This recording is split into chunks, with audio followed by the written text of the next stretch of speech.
Did you know Python has been around for more than 30 years? And yet, it is one of the most popular programming languages in the world. So, it is no wonder that most companies, even MAANG companies, ask questions on Python in their interviews. And if you are someone who is looking for a job as a data analyst, data scientist, or even as a developer, then this video is for you. In this video, we'll cover top 21 Python conceptual questions that are often asked in Python interviews. This video is part of our new series on interview preparation, where we'll bring to you valuable material on programming, data science, and generative AI. So do subscribe to our channel so that you get free access to all of our learning material that is coming to you as part of the series. On this note, let's begin our discussion on the top 21 Python interview questions. All right, our first question is, why is Python called an interpreted language? Interpreted language means any programming language which executes instructions directly and line by line. It means it does not compile the program like C++ or Java does. Rather, it directly runs the complete program all at once. And while running the program, wherever it encounters an error, it stops. And if you think about it, this makes Python easier to debug because you get to know exactly where the error occurred in your code. Now, Python doesn't need a separate compilation step like C++ or Java.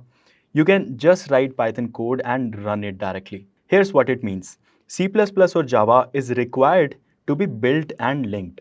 Building process involves using a compiler to translate the human-related source code into machine-readable object code files.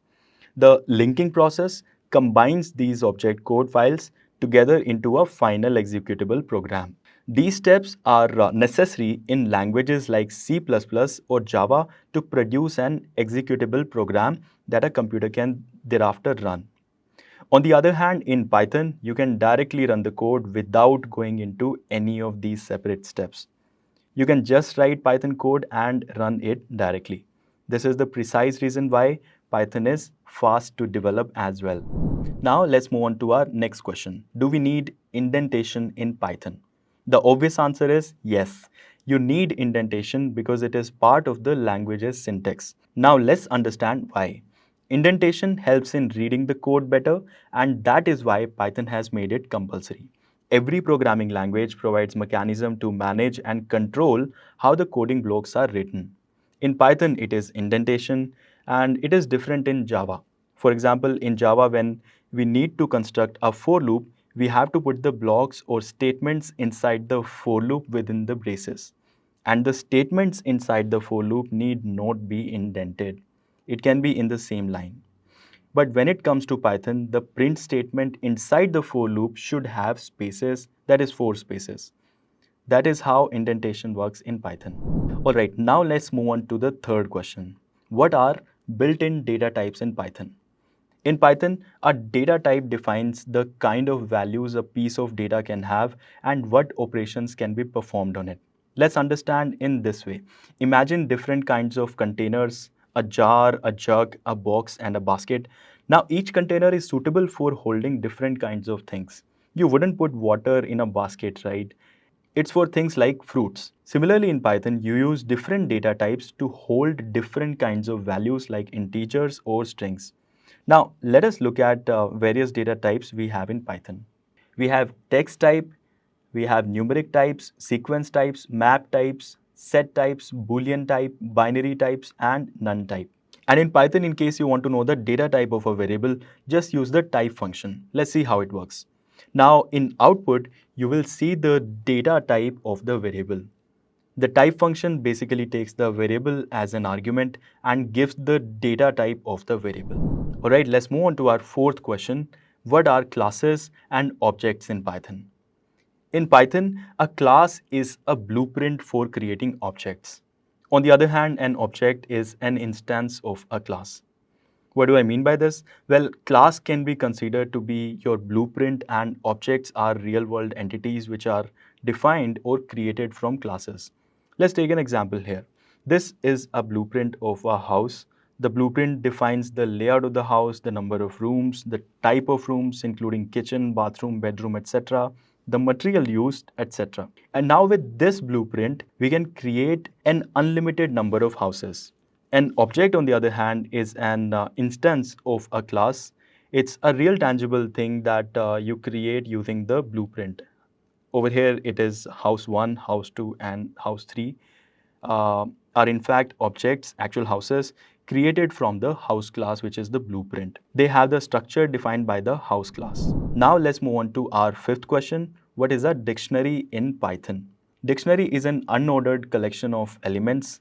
In other words, a dictionary in Python is a built-in data structure for storing collections of objects or values. These elements in a dictionary are stored as key-value pairs. This means there is a specific key and there is a value which is assigned to a key. This is pretty much like a real life dictionary where you look up a word known as the key to get its definition on a specific page which is known as the value. For example, in the dictionary, my dictionary over here, the key is name and the value for the key is John. In this example, name, age, city are the keys, and John, 30, and New York are their respective values. This dictionary represents a person, and we can use it to look up details about the person like their name, age, and city. By the way, dictionaries are mutable in nature. You can modify the dictionary by adding, changing, or removing key value pairs as shown in this example. Alright, let's move on to question number 6. What are Python functions and how do they help in code optimization? A function is a block of code that can be called by other parts of your program. In other words, it's a piece of reusable code that you can run whenever you need it instead of writing the same code multiple times. So how do you write a function? First, you define functions using the def keyword followed by the function name, parenthesis, and a colon followed by it. The code block within every function is indented, and this is how a function looks like. In this example, add numbers is a function that takes two parameters, number 1 and number 2, adds them together and returns the result. When we call add numbers 3, 5, it executes the code within the function and returns the sum of 3 and 5, which is 8. So how does it help in code optimization? Well, functions allow you to reuse code by encapsulating it in a single place and calling it multiple times from different parts of your program. In this example, say hello is a function that doesn't take any parameters. When we call say hello, it simply prints hello world. And what else? Well, functions give improved readability to your program. By dividing your code into logical blocks, functions can make your code more readable and easier to understand. It also reduces redundancy of your code and makes it cleaner and readable. Functions also make code easier for testing. Functions allow you to test individual blocks of code separately, so you can debug individual functions independently of the rest of the code. It also provides improved performance. Functions can also help to improve the performance of your code by allowing you to use optimized code libraries or by allowing the Python interpreter to optimize the code more effectively. Now let's move on to question number 7. What are Python sets? Explain some of the properties of sets. In Python, a set is an unordered collection of unique objects. Sets are defined using curly braces. Each and every value is separated by commas. And you know what is more interesting? It is not ordered. For example, we give input apple, banana, cherry, and while giving output, the order is changed. So as you can see, it is not ordered. Similarly, sets are often used to store a collection of distinct objects. That means they automatically remove duplicate values. For example, over here, we have defined a set having elements apple, banana, cherry, orange. And if we add another element to this set, in the output you will see apple is not repeated twice. Now, sets are also used to perform membership tests, that is to check if an object is indeed present in a set. And this is how it is done. And for this piece of code, the output is yes, because banana is definitely present in the fruit set. Now let's move on to the properties of sets. First one is sets are unordered, as I explained. Secondly, sets are unique. Third is sets are mutable. So you can add or remove elements from a set using the add and remove methods. And fourthly, sets are not indexed. Sets do not support indexing or slicing, so you cannot access individual elements of a set using an index. All right, now let's move on to question number 8. What is the difference between list and a tuple? List and tuple are essentially data structures. So let's first understand what data structures are in Python. Data structures are a way of storing and organizing data efficiently. Why is this important? When you store your data in an unorganized manner, this will allow you to easily access and perform operations on the data. Now, you will want to store data in different ways to cater to the need of the hour. Maybe you want to store all data types together, or you want to store data in such a manner which will help in faster retrieval, or maybe in some ways that stores only distinct data items. Luckily, Python has a host of inbuilt data structures. Out of all, list and tuple are two types of built-in data structures that are used to store collections of data. Now let's look at the differences. First is mutability. Lists are mutable. They can be modified after creation, so you can do adding, removing, changing items, etc. Whereas tuples are immutable. Once they are created, their content cannot be changed. Second difference is syntax. Lists are defined using square brackets, as you can see, and tuples are defined using parentheses. Again, you can see. Third key difference is performance. Lists take up more memory due to their ability to change and grow, whereas tuples are more memory efficient and usually faster because they are immutable. And this is how a list looks like. And this is how a tuple looks like. All right, now let's move on to our question number 9. What is the difference between a module and a package? Now, this is a very common question asked during interviews. Modules and packages in Python are responsible for implementing the modular programming paradigm. First, let's see what a module is. Module in Python is simply a .py file containing Python code. It can contain any number of functions, classes, and variables. It is a very common practice to put together a set of related functionalities together so that you can reuse them whenever you want. Now, how do you do that? Once a module is created, it can be imported and used in another Python script using the import statement. Once you use this syntax, this will import all the functions, classes, and variables that are present inside that module. Let's see how a module is used. First, we'll create a file called math.py. This will contain functions of arithmetic operations, that is addition, then multiplication, subtraction, and division. Then we create another file called arithmetic.py, where we import the maths.py file at the very beginning. We do that by writing import maths, as you can see. Now, let's see how it works. We assign a value of 2 to x and 3 to y, and thereafter we call add and multiply functions from the math module. And as you can see, the output we get is what is expected, 5 and 6. Now, what if I want to add more complex functionalities? For that, I need to create another file and import it as another module. But just imagine how repetitive it would be if we have to import 10 such modules. Now, there is a solution for that. We put together all the related modules inside a directory and we call it a package. So a package in simple terms is a collection of modules. It is a way of organizing related Python modules into a directory. Basically, it's a directory that contains multiple module files along with a standard file called init.py, which tells Python that the directory is indeed a package. Now let's move on to our question number 10. What is indexing and what is negative indexing? We need to understand the concept of iterables first before we get into indexing. It is a special type of object in Python that can iterate over. What do I mean by that? Well, you can cross or go through all the different elements or entities contained within the object. And the object could be a list, a tuple, a string, dictionary, etc.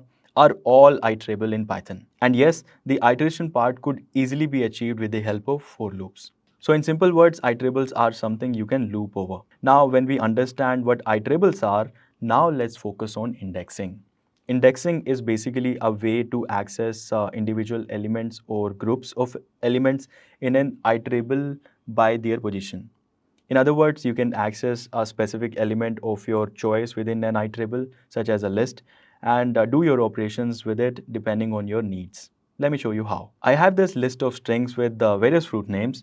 In the very beginning, Python allocates memory for the list, and each element is indexed this way. In Python, indexing starts from 0, as you can see. So if you have a list called my list, having elements like apple, banana, cherry, the index of apple is 0, banana is 1, and cherry is 2. And this indexing that we have discussed is the one which is generally used and is called positive indexing. Now, what is negative indexing? Negative indexing simply means the last element of the collection has an index of -1 and the second last has -2 and so on. Now, let's move on to question number 11, which is explain the logical operators in Python. In Python, the logical operators and, or, and not can be used to perform Boolean operations. This is done in order to determine whether a condition is true or false. What do I mean by this? Well, in Python, there can be situations where there are two or more conditions and we need to check which condition is true and which is false. And for these situations, we use logical operations. There are three types of logical operators: and, or, and not. The AND operator returns true if both operands are true. If either condition is false, it returns false, like this. Then OR operator returns true if at least one of the operand is true. If both conditions are false, it returns false. Right. Thereafter, NOT operator returns the opposite of operand. If the condition is true, it returns false, and if the condition is false, it returns true. Logical operators are often used in control flow constructs such as if, elif, and while statements to combine conditions and make decisions based on multiple criteria. Now let's move on to our question number 12. Explain the use of lambda expression in Python and when is it useful? Well, the lambda expression or function is used to define a function without a name in Python. It is also known as anonymous function because it doesn't have a name like regular functions do. The difference is that in a regular function, you have to define the function. Lambda is useful in situation where you need a small temporary function that you won't need to use elsewhere in your code. And this is how lambda function looks. Lambda function can have any number of arguments but can contain only a single expression. This means you have to write the entire thing in one line. One of the foremost use cases of Lambda is in functional programming, wherein it allows you to supply a function as a parameter to a different function. For example, map, filter, etc. Now let's move on to question number 13. Explain slicing in Python. Slicing in Python is a feature that allows you to access a subset or a slice of a list or a sequence.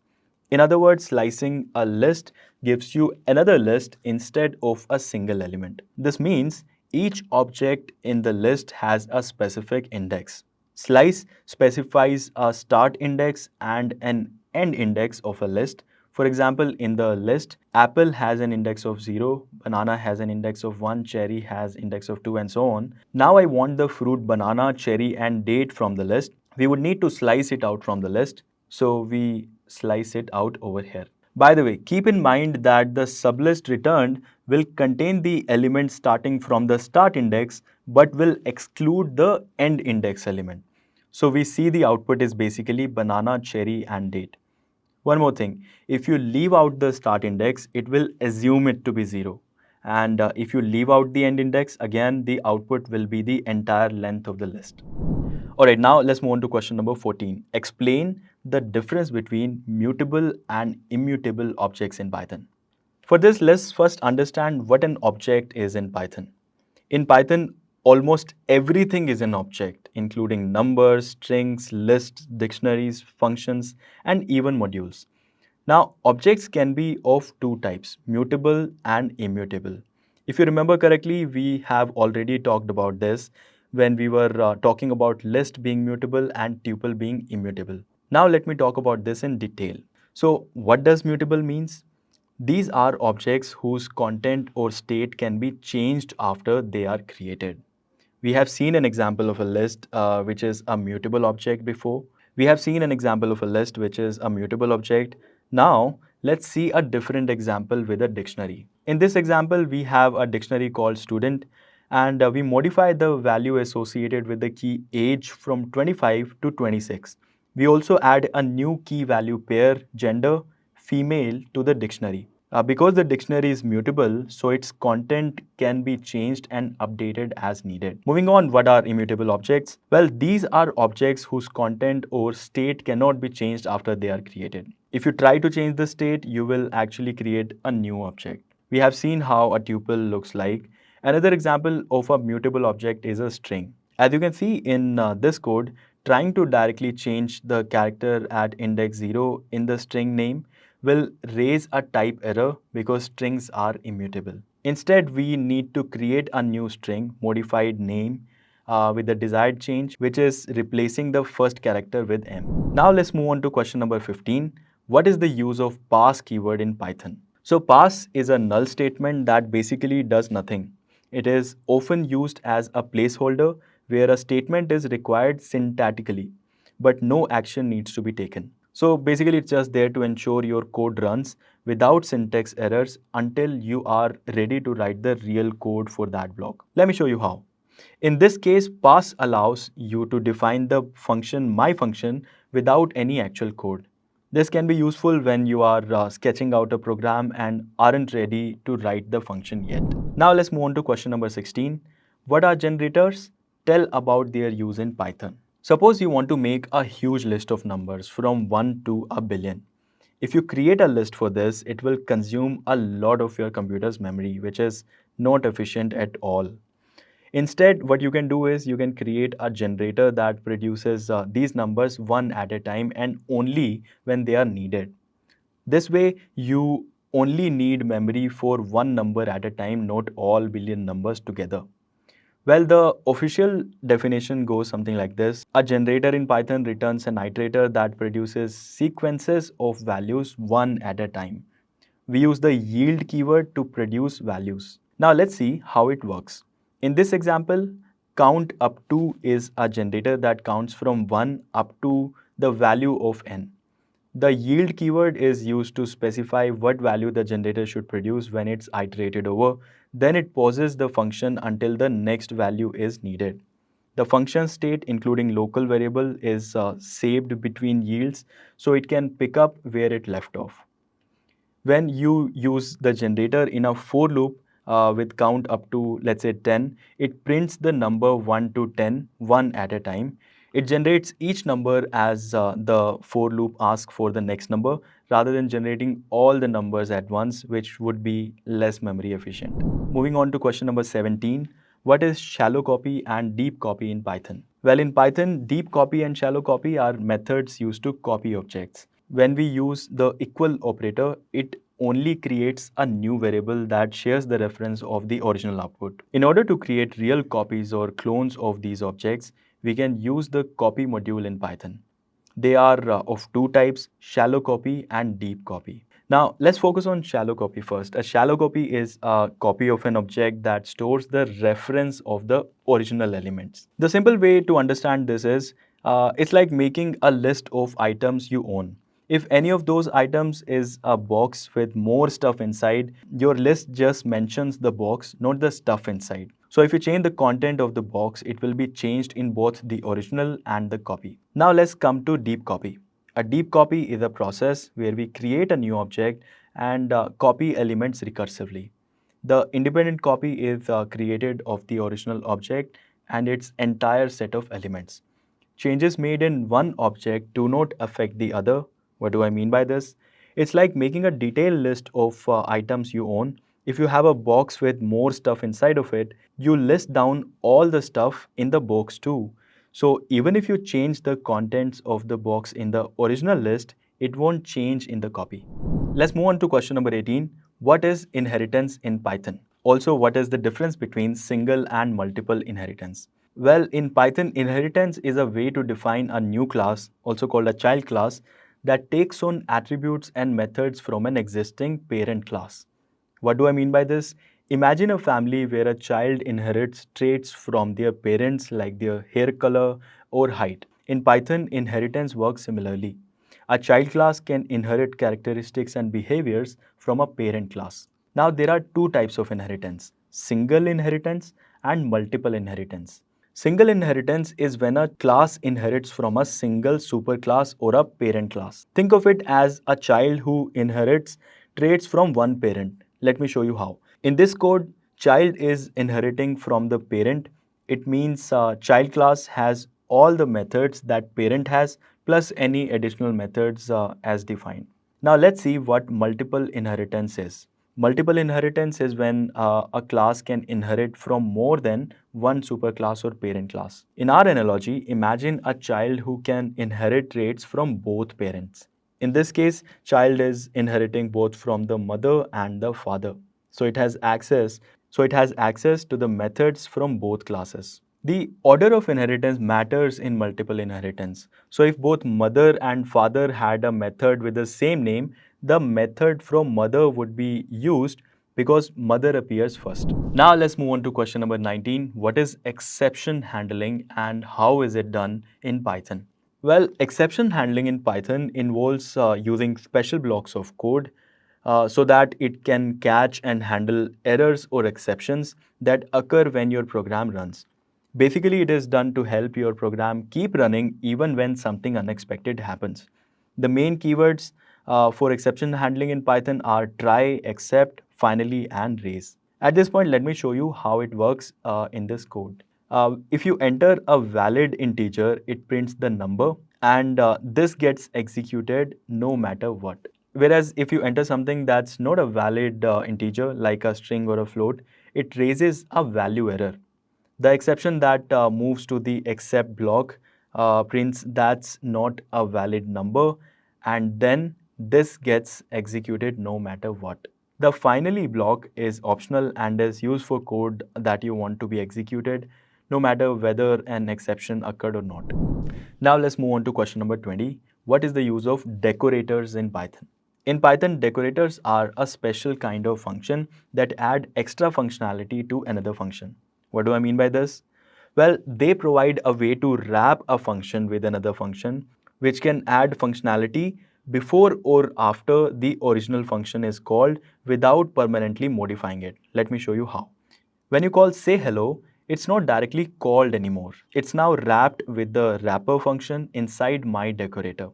The myDecorator syntax is just an easier way of saying say hello equal to myDecorator say hello. Now let's look at the output. In this example, myDecorator is a decorator that takes a function as input and defines a new function wrapper that adds some code before and after calling function. The @myDecorator line in Python's decorator syntax for applying the decorator to the say hello function. Alright, now we come to our last question, which is explain the difference between is and the equality operator in Python. The equality operator checks for value equality. It compares the values of the two objects and returns true if they are equal and false if they are not equal. It is basically a comparison operator that checks for equality. It compares the value of the two objects to determine if they are equal. In this case, list1 and list2 are two different objects, but they have the same value. Therefore, list1 is equal to list2 is actually true. Now, is checks for identity. It returns true if both variables point to the same object and false otherwise. Basically, it checks whether the two variables point to the same object in memory, not their content. In this case, list1 and list2 are pointing to the same object in memory. So list1 is, list2 is true. So guys, that's all we had for this video for you. Hope you liked our content. If you did, give it a thumbs up. And do subscribe to our channel for more interesting data tech content. Good luck to you. Bye.